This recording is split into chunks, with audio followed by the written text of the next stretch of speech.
네, 오늘 함께 읽으신 출애굽기 3장 본문 내용은 하나님께서 애굽의 노예로 살아가고 있는 이스라엘 백성을 구원하시기 위해서 그 지도자 모세를 부르시는 그런 장면입니다. 요셉을 알지 못하던 그 시대가 왔습니다. 그래서 그곳에서 정착하고 살아가고 있었던 많은 이스라엘 백성들이 이제 불편했던 것이죠. 또 수가 급격하게 늘어나자 이제 그들은 출산 억제 정책을 씁니다. 남아가 태어나면 몰래 살해하는 이런 일들까지 벌어지고요. 그리고 온 백성들을 다 노예로 삼아서 끝없는 노역에 시달리게 만들었습니다. 태어날 때부터 노예가 되는 이런 신세가 되고 만 것이죠. 그들의 부르짖음, 신음소리가 하나님께 상달되었다고 오늘 성경은 말씀합니다. 이스라엘 백성을 애굽에서 빼내어 주시는 그런 성경적 근거에 대해서는 두 가지로 말씀하고 있는데요. 하나는 긍휼히 많으신 하나님께 그들의 신음소리가 들렸다 하는 것과 함께 그들 조상 아브라함과 이삭과 야곱에게 약속하셨던 그 약속 때문에 그들을 구원하실 수밖에 없었다고 성경은 말씀하고 있습니다. 그래서 그 적당한 사람이 누군가 하나님은 이미 작정하셨고 그리고 계속 훈련하고 계셨습니다. 그 사람이 바로 모세였다는 거죠. 그런데 여러분, 모세는 지금 어떤 상황에 있었습니까? 모세는 지금 자기 양도 아니고 장애 이드로의 양을 치고 있는 목동의 신사였고 또 살인을 저지르고 도망갔던 도망자의 신세였습니다. 거기다가 나이는 80이 된 노인입니다. 그를 부르셨습니다. 출애굽기 3장 10절에 보면 이렇게 말씀하시죠. 이제 내가 너를 바로에게 보내어 너에게 내 백성 이스라엘 자손을 애굽에서 인도하여 내게 하리라. 이 말씀을 이 모세에게, 바로 이런 모세에게 전해주신 것이죠. 정말 말도 안 되는 이런 명령입니다. 모세의 인생은 크게 3기로 말씀하죠. 120년 산 모세의 인생을 40년 광야에서 40년 왕궁에서 왕자로 산 40년, 그리고 지금 80될 때까지 광야에서 목동으로 살았던 40년, 그리고 이제 이스라엘 백성의 지도자로 살았던 40년을 이렇게 3기로 이야기합니다. 지금 모세는 어디에 와 있습니까? 바로 목동으로 살았던 40년 맨 끝자락에 지금 와 있는 것입니다. 모세에게는 너무나 불리한 시간이죠. 최악의 시간입니다.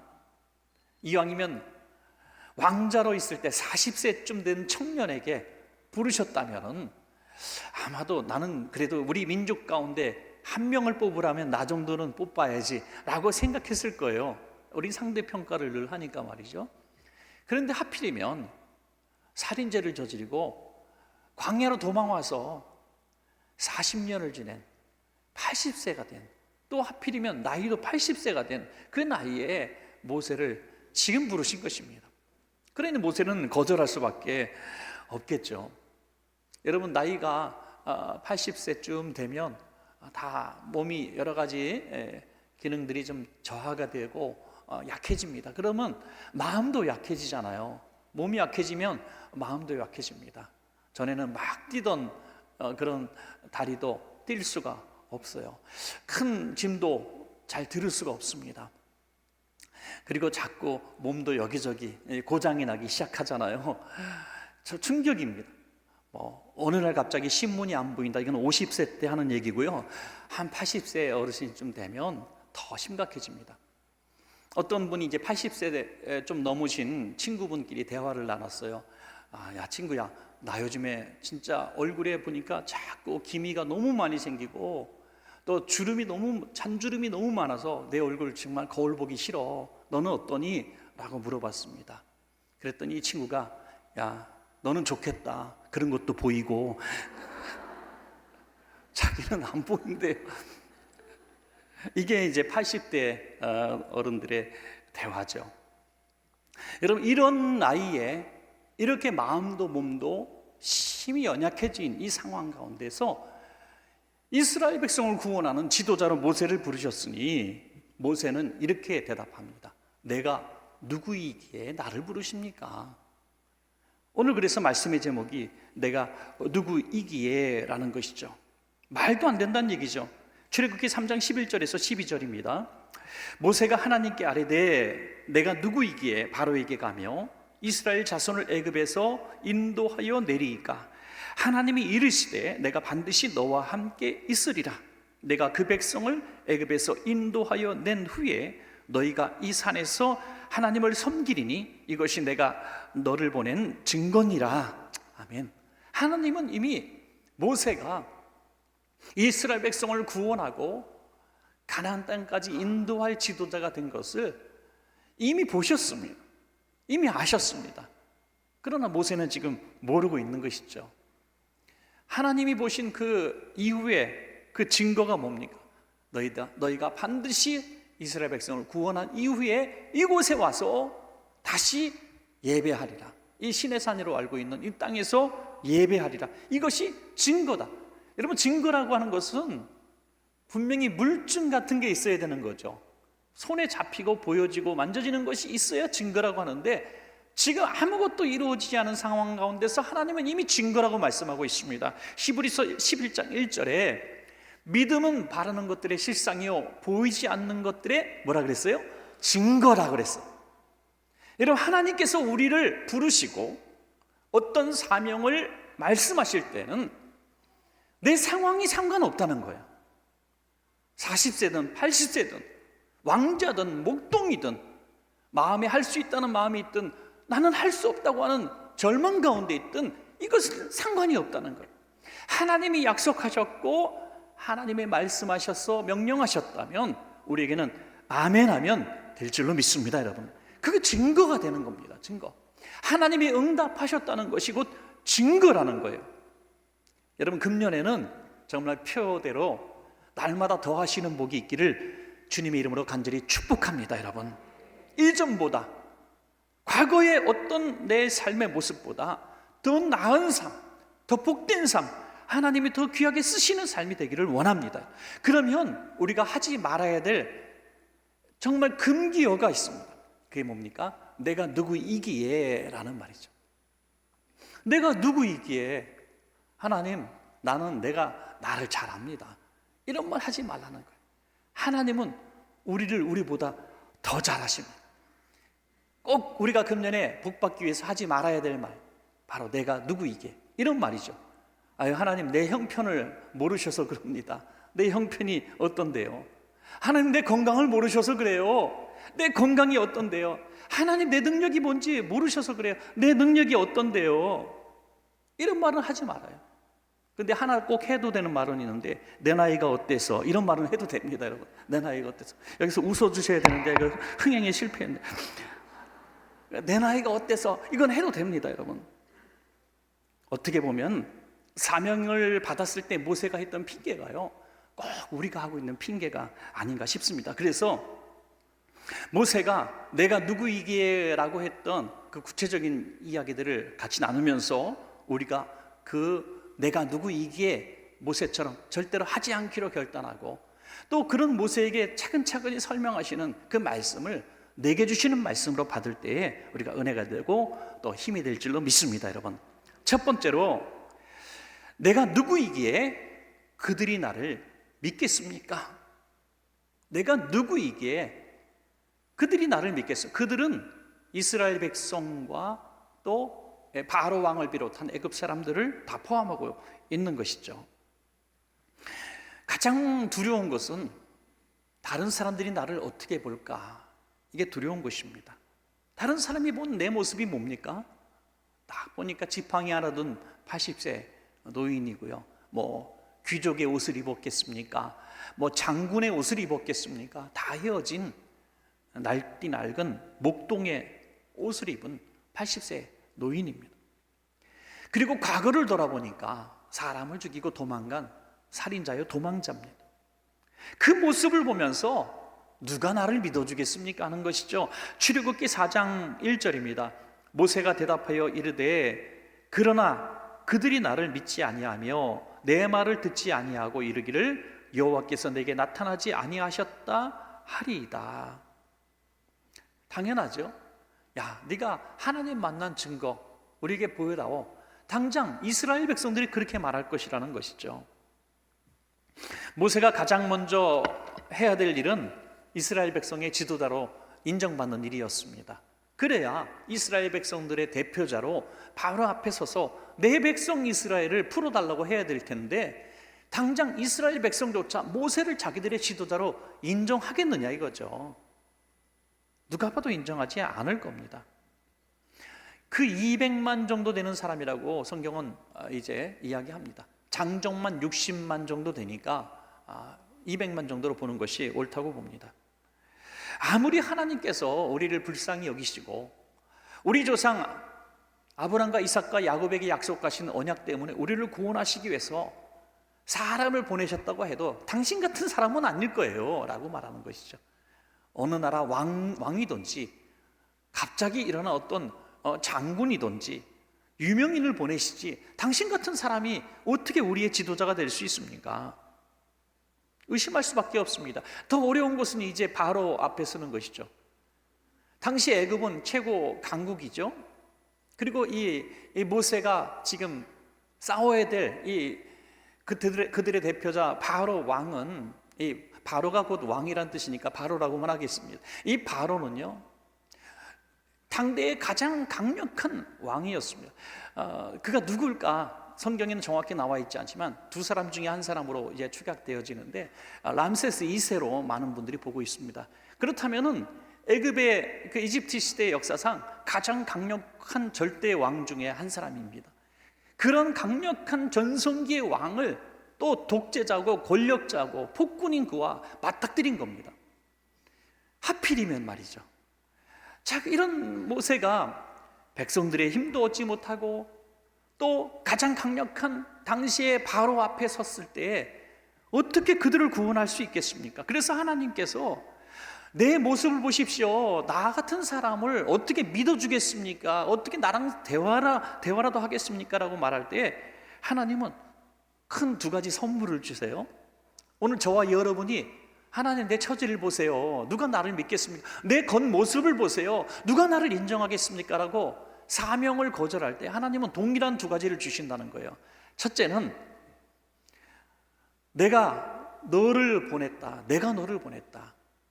내 이름을 얘기해라. 내 이름이 뭡니까? 스스로 있는 자. 이스라엘 백성에게도 해당되는 말입니다. 이스라엘 백성에게 가장 힘이 되는 말은 하나님이 나를 보내셨다는 이 확신입니다, 여러분. 그럴 때에 그들은 하나님을 섬기는 민족이기 때문에 이제 인정할 수밖에 없는 거예요. 바로 앞에 섰을 때에도 나는 세상이 세운 왕이 아니라 왕들을 세우고 멸할 수 있는 절대적인 왕이신 하나님이시다. 하나님의 이름을 가지고 나갔던 것이죠. 자, 그거 가지고 그들이 믿지 않죠. 말 가지고 믿지 않기 때문에 하나님은 능력 세 가지를 보여주시죠. 하나는 평소에 쓰던 지팡이를 던지면 뱀이 되고, 또 뱀을 꼬리를 잡으니까 다시 지팡이로 다시 바뀌는 것이죠. 이 하나 가지고 안 될 것 같아서 두 가지를 보여주시죠. 하나는 뭡니까? 손을 품속에 넣었다가 빼니까 나병에 걸리고, 다시 손을 넣었다가 빼니까 또 깨끗하게 낫는 이 이적을 보여주십니다. 흉내를 낼 수가 없는 것이죠. 그래도 믿지 않거든 하나 더 줄게 하면서 말씀하시는 게 뭡니까? 나일강 물을 떠다가 바닥에 뿌리면 그 물이 순식간에 피로 변하리라. 이런 놀라운 이적들을 통해서 내가 너를 보낸 그 증거를 가지고 이제 이스라엘 백성의 지도자로 서고 바로 앞에 서서 내 백성을 끌어내라 라고 말씀하시는 것입니다. 여러분, 하나님께서 저와 여러분들에게 어떤 사명을 주시고 어떤 꿈을 주시고 비전을 주셨을 때에는요, 우린 두 가지 확신을 갖고 시작해야 합니다. 내 모습을 바라보지 말고 사람들이 나를 어떻게 바라볼 것을 바라보지 마시고요, 내가 배우지 못했던, 힘이 없든 건강이 없든 또 뭐 나이가 들었든 돈이 없든 이거 보지 마시고요, 하나님이 분명히 나를 보내셨는가라는 이 확실한 증거를 가지고 있어야 돼요. 또 하나는 하나님이 주시는 그 능력을 믿고 나아가야 된다고 하는 것입니다. 그럴 때 하나님께서 우리에게 주신 사명, 꿈과 비전을 연약한 우리를 통해서 이루어 주실 줄로 믿습니다, 여러분. 그러니까 이제부터, 오늘부터는 내 겉모습을 내가 바라보면서 세상 그 누가 나를 믿겠습니까 하지 마시고 나를 보내신 하나님을, 또 하나님의 능력을 드러내기를 원하시는 우리 성도님들 되시기를 바랍니다. 두 번째로 모세는 내가 누구이기에 말을 잘할 수 있겠습니까? 라고 합니다. 말을 잘할 수 있겠습니까? 난 말 못합니다. 지금 엄청난 협상을 지금 해야 되는 거잖아요. 그런데 바로가 가장 불리한 협상이죠. 무조건 따지지도 말고 다 내달라는 거죠. 백성들 다 빼달라니까 뭐 주는 게 있어야 받는 게 있을 텐데 이거 협상도 아니고 협박이잖아요. 이런 말을 나는 할 능력이 없습니다. 자기의 약점을 고백하는 겁니다. 약점이죠. 나는 말을 잘 못합니다. 우리 성도 여러분, 우리에게 약점 하나는 다 있습니다. 나는 약점이 없어요 라는 분들이 있다면 약간 좀 정신과 상담을 좀 받아보셔야 되는 거예요. 약점은 다 있고요, 흠이 다 있어요. 부족한 부분이 다 있습니다. 출애굽기 4장 10절에 보면 모세가 여호와께 아뢰되 오 주여, 나는 본래 말을 잘하지 못하는 자니이다. 주께서 주의 종에게 명령하신 후에도 역시 그러하니 나는 입이 뻣뻣하고 혀가 둔한 자니이다. 사람 앞에 서서 뭐 얘기할 때 식은땀이 쭉쭉 나고 말을 할 수가 없는, 여러분 어떤 중요한 어떤 이야기를 하러 갈 때, 또는 계약을 앞에 두고 있을 때, 또 뭐 중요한 것을 지금 내가 도움을 구하러 갈 때 무슨 말을 하고 해야 될까 얼마나 많이 생각하십니까? 그래서 말하는 학원도 다니잖아요. 그래서 얼마나 많은 책을 봅니까? 말 한마디가 정말 중요하고 성공하고 실패를 가름하는 어떤 중요한 것이 말이지 않습니까? 그런데 모세가 지금 했던 것은 약점을 드러낸 것이기도 하지만 하나의 핑계에 불과하기도 하죠. 왜냐하면 바로 앞에서 어떤 말을 한들 200만 되는 자기 노예들을 풀어주겠느냐 하는 거죠. 말도 안 되는 거죠. 말로 할 수 있는 게 아닙니다. 그래서 하나님, 난 말 못하니까 안 됩니다. 바로를 설득할 만한 말재주가 나에게 없습니다. 자기의 약점을 고백합니다. 우리에게 있는 약점 하나 고백하는 거죠. 하나님, 저는 돈이 없어요. 하나님, 좀 배운 게 없어요. 저는 건강이 없어요. 저는 힘이 없어요. 그래서 난 못합니다 하는 것이죠. 그때 하나님께서 주신 말씀이 뭡니까? 출애굽기 4장 11절에서 12절입니다. 여호와께서 그에게 이르시되 누가 사람의 입을 지었느냐? 누가 말 못하는 자나 못 듣는 자나 눈 밝은 자나 맹인이 되게 하였느냐? 나 여호와가 아니냐? 이제 가라. 내가 내 입과 함께 있어서 할 말을 가르치리라. 내 입을 만드신 자가 누구냐? 바로 나다. 내 눈을 만든 사람이 자가 누구냐? 바로 나다. 그러니까 내가 너 눈을, 너 입을 내가 사용할 것이다. 지금 두려워할 필요가 없다는 거예요. 여러분, 이건 굉장한 말씀입니다. 지금은 약점이고 아무것도 할 수 없고 부족한 그것인데 바로 앞에 섰을 때 어떻게 하시겠다고요? 할 말을 그때 가서 가르쳐 주겠다는 거예요. 그때 가서 분명히 나를 말 잘하는 사람으로 만들어 주시겠다는 것이 아닙니다. 나를 갑자기 힘이 있는 장사로 만들어 주시겠다는 게 아닙니다. 갑자기 내가 공부하지 못해서 지식이 없는데 나에게 막 엄청난 백과사전을 머릿속에 넣어서 지식을 주시겠다는 말씀이 아닙니다. 여전히 나는 가난하고 여전히 힘이 없고 여전히 무식한데 하나님의 일을 내가 하기 위해서 그 앞에 섰을 때 순간순간 하나님이 지혜와 능력을 주시겠다는 거예요. 할렐루야. 여러분, 그렇습니다. 그래서 우리는 두려워할 필요가 없습니다. 우리의 약점을 자꾸 드러내면서 나는 못해요, 나는 못해요, 나는 할 수 없어요, 그러지 말라는 거예요. 연말이 됐는데 어떤 성도님이 막 울면서 집에 가시더래요. 집사님, 왜 그래? 무슨 일 있어? 왜 그래? 했더니 막 울면서 나쁜 것들이 그래서 뭐가 나쁜 것들이? 내가 없을 때 기관장 회장을 시켜놨다고 나쁜 것들이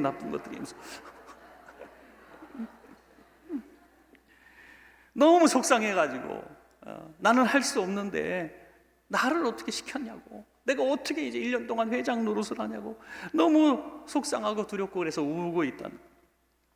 여러분, 그런 분들이 이 자리에 계시지는 않겠지만 여러분, 그런 분들도 막상 직분을 맡게 되면 하나님이 순간순간 감당할 힘을 주실 줄로 믿습니다, 여러분. 그러니까 참 이 복된 거예요.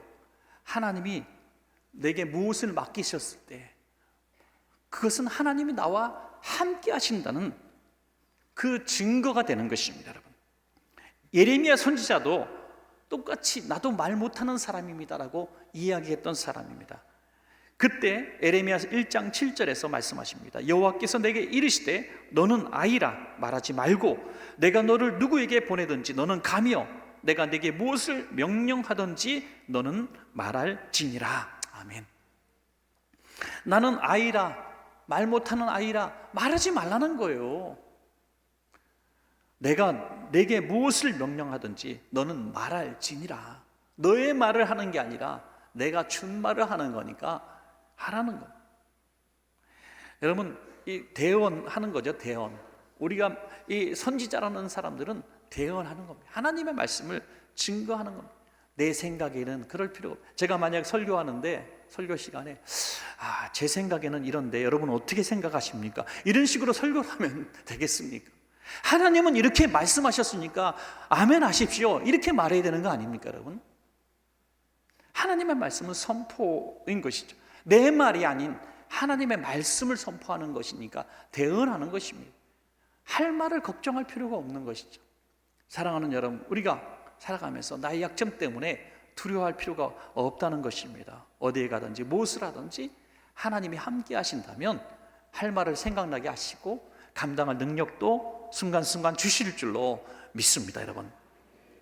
마지막 세 번째, 금년에 꼭 하지 말아야 될 말 중에 하나는 내가 누구이기에 나를 보내십니까? 왜 나입니까? 라는 거죠. 하필 왜 납니까? 이것은 좋은 일이든 나쁜 일이든 마찬가지라고 저는 봅니다. 어떤 분이 건강했는데 갑자기 질병에 걸렸습니다. 이해가 가지 않는 거죠. 어느 때보다 내가 신앙생활 잘하고 있었고 어느 때보다 내가 열심히 한번 충성해 보려고 하는데 왜 이때 하필 병에 걸릴까? 평소에 이전에는 정말 하나님 떠나서 내 마음대로 멋대로 막 살았는데 그때는 하나님이 돈도 많이 벌게 해주셔서 흥청망청 막 썼는데 내가 정신 차리고 보니까 이제 이렇게 사는 게 아니구나.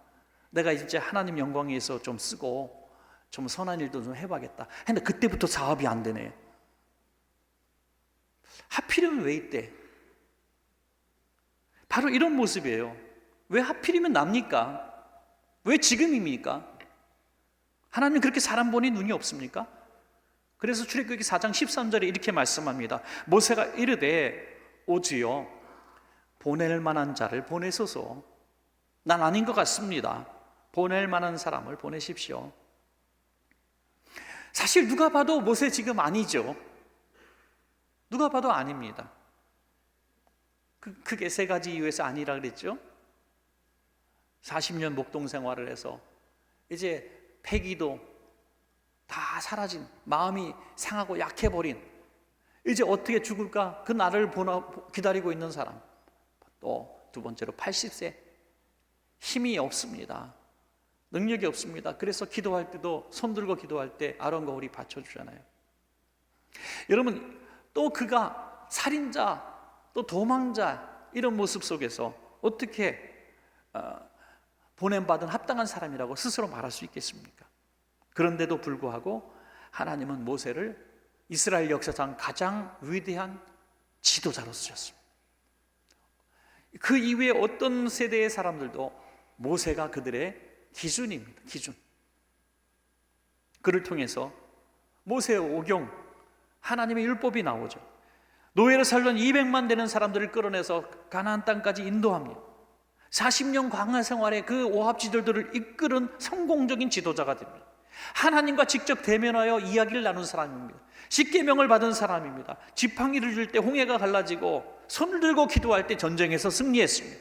반석을 치니 물이 터졌습니다. 할렐루야. 이런 사람이 성경에 또 있습니까? 다른 사람을 보내소서라고 말했던 그가 그 누구를 보내도 할 수 없는 일을 그가 했다고 하는 것입니다. 그는 자기는 혼자라고 생각했지만 할 수 있도록 사람들을 붙여주십니다. 말 못한다고 하니까 그 형 말 잘하는 아론을 붙여줍니다.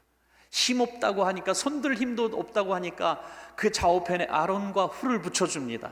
나는 칼을 들어 전쟁할 수 없다 그러니까 여호수아와 갈렙 같은 용사들을 붙여주시는 것입니다.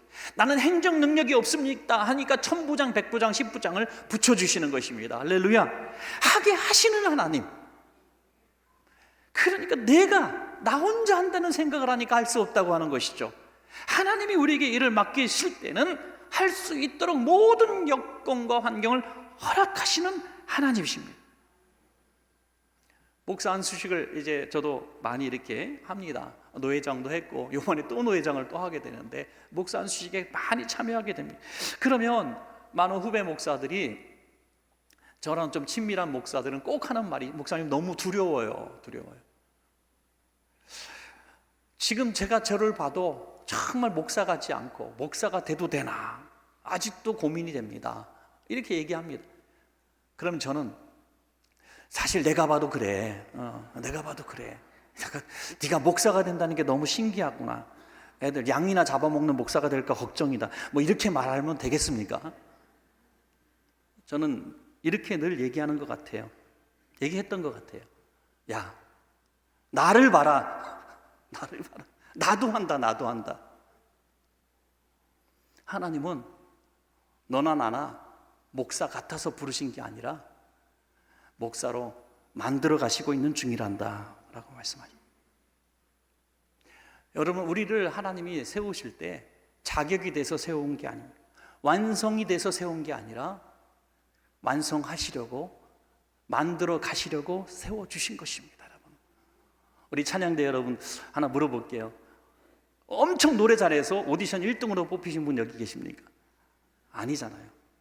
나는 좀 부족하지만 찬양하는 게 너무 감사해. 찬양할 때 너무 행복해. 하나님께 영광 돌리기 너무 즐거워. 그래서 하다 보니까 1년 하고 5년 하고 10년 하니까 늘어요, 줄어요? 늘은 거잖아요. 안 했으면 그 실력 안 돼요. 노래방에서 30 정도 안 나오는 사람인데 하니까 하나님 앞에 찬양을 잘하는 사람으로 만들어져 가는 거예요. 교사도 마찬가지예요. 애들 가르칠 능력이 없어요. 애들 앞에만 서면 얼굴이 빨개지고요. 애들 마음도 모르겠고, 하지만 애들 가르치는 교사로 뜨거운 마음에 지원하니까 어느 날 유능한, 말씀 잘 증거하는 훌륭한 교사가 되어 있더라는 거죠. 목사도 마찬가지예요.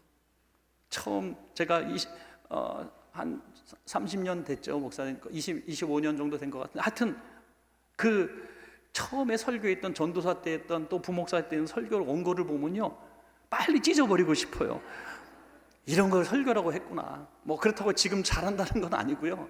너무 형편없는 엉터리, 막 거짓말도 많이 했고요. 형편없는 말도 안 되는 비유도 많이 했고, 어떻게 그렇게 했는지 모르겠어요. 들어준 성도님들이 너무 고맙고 감사하지만 지금 가서 사과를 하고 싶은 마음이, 그런 실수를 막 저지르고 그런 엉터리 같은 과오를 저지르면서 차근차근 깨어지고 다듬어지고 만들어가는 거예요. 주님 만날 때까지 만들어져 가는 거예요, 우리는 지금. 그래서 주님 신 사명을 감당하는 것이 복인 줄로 믿으시기 바랍니다, 여러분. 이걸 감당하니까 그 은혜를 누리는 거죠. 나는 자격이 없어요, 다른 사람 시켜주세요. 나는 자격 없어요, 다른 사람 시켜주세요. 잘하는 사람 시켜주세요. 이러면 나는 평생 그 정도에 머무르는 게 아니라 점점 더 부족해지고 멀어져 가는 거죠. 그러다가 주님 앞에 섰을 때 무엇라 말할까? 부끄러움밖에 남은 것이 없는 것입니다. 사랑하는 여러분, 오늘 어찌 보면 부족하기 때문에 우리를 부르신 것입니다. 깨어졌기 때문에, 상했기 때문에 우리를 부르셨습니다. 왜 40세 한창 힘 있는 모세를, 왕자의 신분의 모세를 부르시지 않고 깨어지고 망가지고 시리에 빠져 자포자기하고 절망스러운 삶을 살고 있었던 80세 목동 노인 모세를 부르셨을까요? 그때가 하나님이 쓰시기에 제일 좋은 때였기 때문입니다. 지금 제일 힘이 없을 때입니까? 하나님이 쓰시기에 제일 좋은 때예요. 지금 제일 돈 없을 때입니까? 하나님이 쓰시기에 제일 좋은 때예요. 지금 제일 권력을 잃어버릴 때입니까? 하나님이 쓰시기에 제일 좋은 때예요. 믿으시기 바랍니다. 왜? 그때가 모든 것 다 내려놓고 하나님의 능력만 전적으로 의지할 때이기 때문입니다. 놀라운 것은 모세가 이후에 40년이 그의 전성기가 되었던 것처럼 바로 가장 연약할 때 주님 나를 보내소서라고 순종하는 그가 과거에 가장 힘있고 전성기였던 때 하지 못했던 그 일들을 이뤄내는 신앙의 전성기가 시작될 줄로 믿으시기 바랍니다, 여러분. 그러므로 그 증거 하나가, 분명하게 드러난 증거 하나가 뭡니까? 하나님이 오늘 모세를 부르실 때, 떨기나무 가운데 부르실 때 가장 먼저 하신 말씀이 뭐냐? 내가 신고 있는 그 신발을 벗어버리라는 거죠. 내가 지금까지 신었던 왕자의 신발이든 목동의 신발이든 다 벗어버려라. 이제는 내가 주는 새로운 사명자의 신발을 신어라. 물론 영적인 의미입니다. 하나님이 신발을 딱 만들어서 딱 만들어 주신 것은 아니죠. 그 신발을 다시 신었을 거예요. 영적인 의미입니다. 이제는 네 마음대로 가고 싶고 네가 마음대로 하고 싶었던 그 일을 하는 것이 아니라 나와 함께 걷자. 내가 너에게 사명을 주고 할 수 있는 능력을 주겠다. 성령의 사람이 되라. 이렇게 말씀하시는 것입니다. 여러분, 오늘 우리가 해야 될 가장 첫 번째 일은 뭡니까? 지금까지 신었던 내 과거의 신발을 다 내려놓고 오늘부터 주님의 주시는 신발을 신고 주님과 함께 동행하는 것입니다. 그것이 내가 누구이기에 했던 모세가 변화되어서 이스라엘의 위대한 지도자로 바뀌어지는 첫걸음이 된 것입니다. 여러분, 말씀을 맺겠습니다. 우리는 가정에서도 모세이고 교회에서도 모세이고 세상에서도 모세입니다. 나를 누가 어떻게 보든지 그 너무 개의치 마십시오. 내 약점이 무엇인지 거기에 너무 부끄러워하지 마십시오. 내가 다른 사람보다 나은 것이 하나도 없어서 자꾸 양보하지 마십시오. 내가 누구이게 하지 마십시오. 나는 할 수 없지만 하나님은 하실 수 있습니다. 능히 가정에서, 교회에서, 세상에서 하나님이 쓰시는 모세가 되셔서 멋진 신앙의 전성기를 이루시기를 간절히 축원합니다.